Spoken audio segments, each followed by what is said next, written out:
સહકારી ખાંડ ઉદ્યોગ સંઘનો પુરસ્કાર સમારોહ યોજાયો. મંત્રી ઈશ્વરસિંહ પટેલના હસ્તે ઉત્કૃષ્ટ સંસ્થાઓ અને ખેડૂતોનું કરાયું સન્માન. રાજપીપળા સ્થિત સહકાર ભવન ખાતે ગુજરાત રાજ્ય સહકારી ખાંડ ઉદ્યોગ સંઘની નિયામક મંડળની બેઠક અને પુરસ્કાર વિતરણ સમારોહ શુક્રવારના રોજ યોજાયો હતો.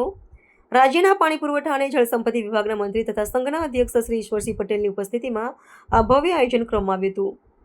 આ પ્રસંગે ખાંડ ઉદ્યોગ ક્ષેત્રે ઉત્કૃષ્ટ પ્રદાન કરનાર સહકારી સંસ્થાઓ અને શેરડી ઉત્પાદક કૃષિકારોને વિવિધ પુરસ્કારોથી સન્માનિત કરવામાં આવ્યા હતા.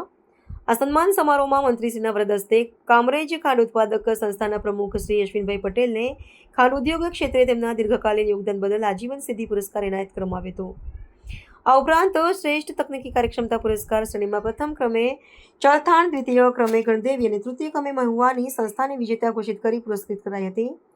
પ્રવર્તમાન વર્ષના ઋતુકાળ દરમિયાન શ્રેષ્ઠ કામગીરી કરનાર 9 જેટલા શેરડી ઉત્પાદક ખેડૂત સભાસદોને પણ વિશેષ પુરસ્કાર આપી તેમની મહેનતને બિરદાવવામાં આવી હતી.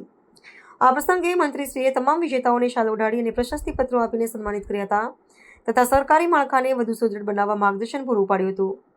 આ મહત્વપૂર્ણ સભાખંડમાં ખાંડ ઉદ્યોગ સંઘના ઉપપ્રમુખ શ્રી કેતનભાઈ પટેલ, સંચાલકો શ્રી રતિલાલ પટેલ અને શ્રી રણજીતભાઈ પટેલ સહિત બારડોલી, સાયણ મંડી, નર્મદા અને વલસાડ વિસ્તારની વિવિધ સંસ્થાઓના પદાધિકારીઓ ઉપસ્થિત રહ્યા હતા. કાર્યક્રમમાં બહોળી સંખ્યામાં ઉપસ્થિત કૃષિકારોએ સહકારી ક્ષેત્રની આ સિદ્ધિઓની નોંધ લઈ આનંદ વ્યક્ત કર્યો હતો.